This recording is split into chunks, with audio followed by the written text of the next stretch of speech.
Hola, sean todas y todos muy bienvenidos a esta sesión de Construyendo Ciudadanía, Construyendo Nuestra Voz del Centro Latinoamericano para la Paz, la Cooperación y el Desarrollo y Otro Tiempo México. Como ustedes saben, estas sesiones son una invitación a que nos encontremos, nos miremos, nos escuchemos vía correo electrónico, vía nuestras propias instituciones y podamos dialogar acerca de temas que nos importan, temas de nuestra vida cotidiana. El día de hoy vamos a reflexionar sobre la Constitución. Y ustedes me dirían, ¿la Constitución? ¿Sí? ¿Es en serio? Bueno, tal vez si yo les preguntara, ¿qué es aquello que tienen ustedes más valioso en su vida? Pues dirán, bueno, mi propia vida, la salud en el grado en el que la tengamos, los vínculos familiares, los vínculos de amistades, un trabajo. Pero mi pregunta es, ¿incluiríamos a la Constitución como un elemento valioso en nuestra vida? Pues podemos decir, no, ni siquiera la conozco y no me importa. O podemos decir, sí, entiendo que la Constitución es la base de este acuerdo social que tenemos para vivir en sociedad y en este momento histórico en el que nos encontramos. Es decir, la vida en sociedad no es que se lleve a cabo al margen de un acuerdo civilizatorio, de un acuerdo democrático, en función del cual sabemos que hay determinados bienes que tenemos que perseguir, que tenemos que buscar. Por ejemplo, la igualdad entre las personas. Sabemos que las personas somos distintas en algunos aspectos. Somos distintas en nuestro origen, en nuestra etnia, en nuestro trabajo, en nuestras competencias, en nuestra religión. Hay muchísimas diferencias. Sin embargo, todas las personas tenemos la misma dignidad. Ya tenemos una sesión sobre este tema en donde hablamos ampliamente sobre la dignidad. Pero, ¿qué quiere decir la misma dignidad? Quiere decir que todas las personas tenemos en nuestro ser de persona el mismo valor. Esto no quiere decir que luego en la vida ese valor se reconozca, se respete, haya igualdad de oportunidades, y es ahí en donde los derechos humanos entran como la función de exigir, de proponer, incluso de reclamar que ese respeto se dé a la dignidad de todas las personas. Pero hablaremos en un futuro sobre esto. El punto aquí es que tenemos un acuerdo social que en términos modernos llamamos derechos humanos. Y ese acuerdo social se configura como el parámetro, el horizonte ético, jurídico, político que tenemos para intentar el respeto efectivo a la dignidad de las personas. Y entonces yo repito la pregunta, ¿es que acaso el instrumento que rige nuestra convivencia social en términos de respeto a la dignidad puede no importarme? ¿Puedo desconocerlo? ¿Puede no tener ninguna trascendencia para mi vida? ¿Puedo no exigirlo? Pues la respuesta es sí, puedo no exigirlo, puede no importarme, sí. Pero también, si lo conozco, entonces me puede importar, si puedo ponerlo como centro de mi vida en mis prácticas democráticas, porque la democracia no es solo un sistema de gobierno, es también una forma de vida.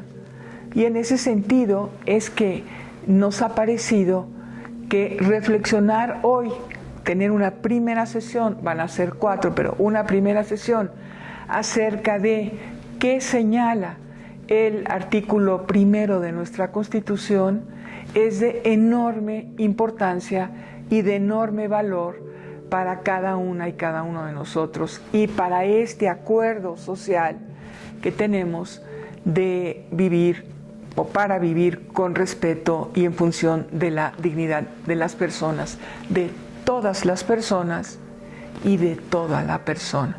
Es decir, todas las personas, sin importar ninguna diferencia posible existente, y esto lo señala el último párrafo del artículo primero, pero también toda la persona. Es decir, no solamente el derecho a pensar, son también los derechos sexuales, son también los derechos reproductivos. Sí, es decir, es toda la persona quien es digna y quien tiene el derecho a ser respetada. Entonces, ¿qué vamos a hacer el día de hoy? Vamos a mostrar, aquí a mi lado estará la redacción del artículo primero constitucional y vamos a hacer una primera revisión de este artículo primero. Déjenme hacer una propuesta, considerarlo como bien común de las y los mexicanos. Es el artículo más importante que puede regir nuestra vida dentro del Estado mexicano. Es de ese nivel.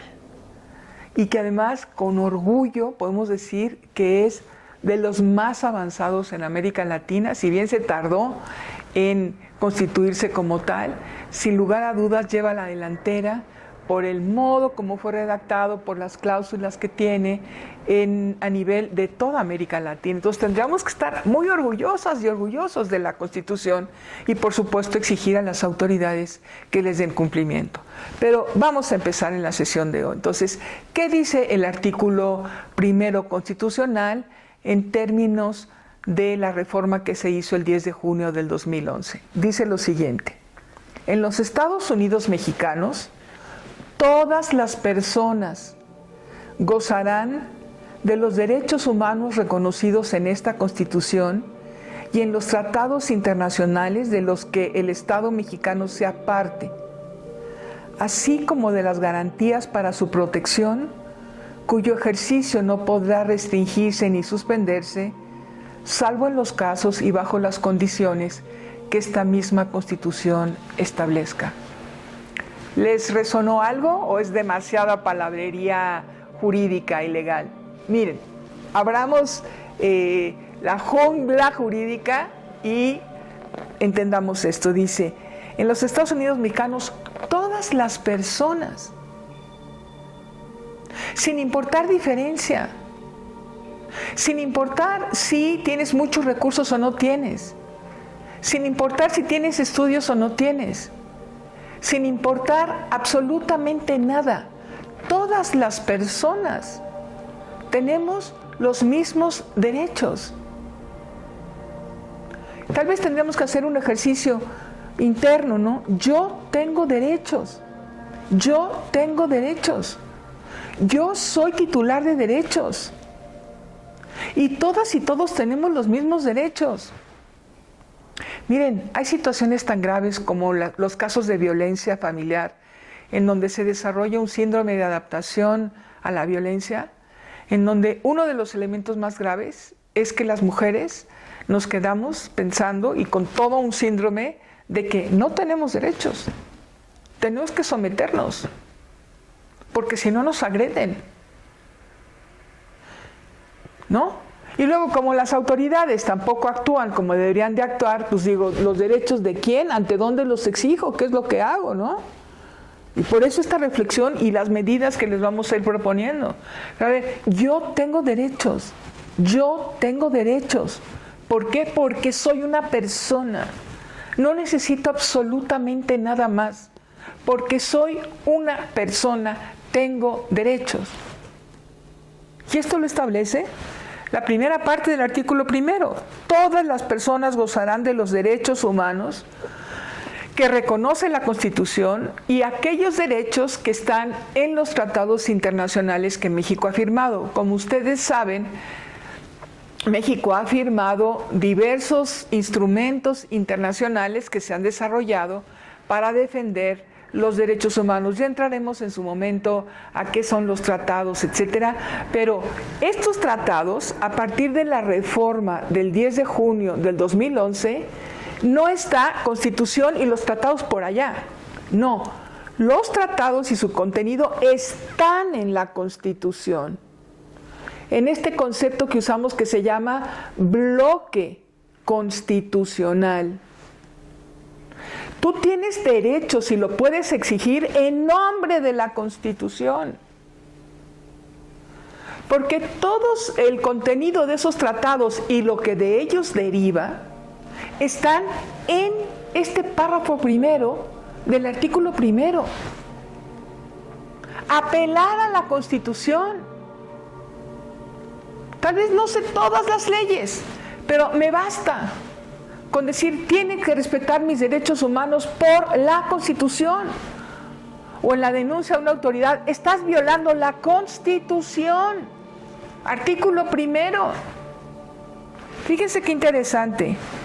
Y luego dice, las normas relativas a los derechos humanos se interpretarán de conformidad con esta Constitución y con los tratados internacionales en la materia, favoreciendo en todo tiempo a las personas la protección más amplia.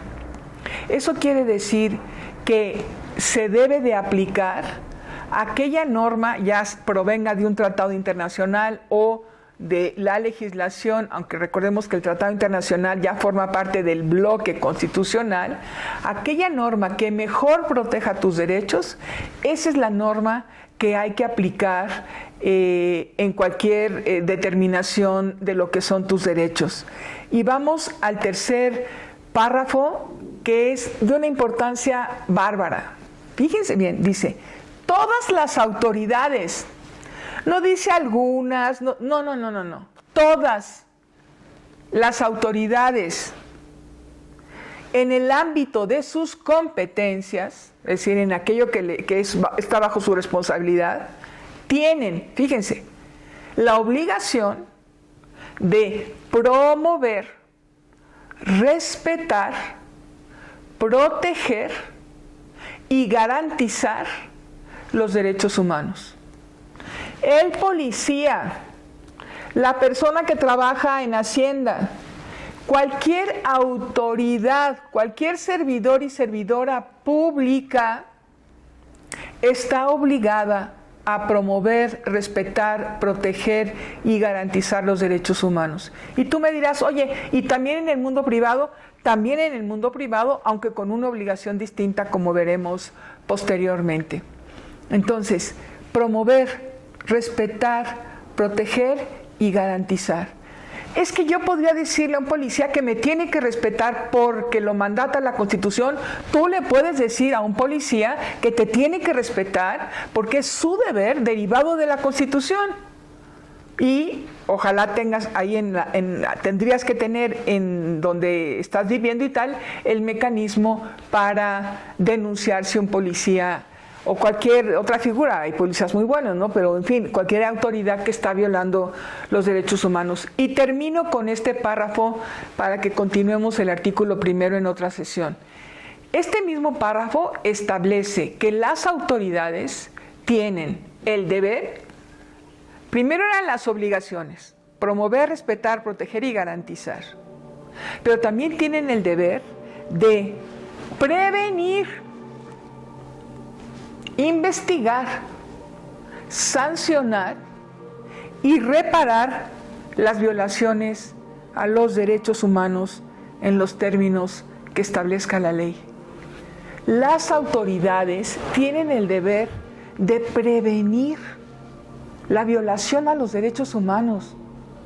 Eso quiere decir, por ejemplo, que si hay una situación de violencia en tu municipio, puedes ir con el alcalde, y exigirle que se prevenga la violación a los derechos humanos por violencia que se lleva a cabo en tu municipio, en tu alcaldía, municipio o alcaldía, en el caso de la Ciudad de México.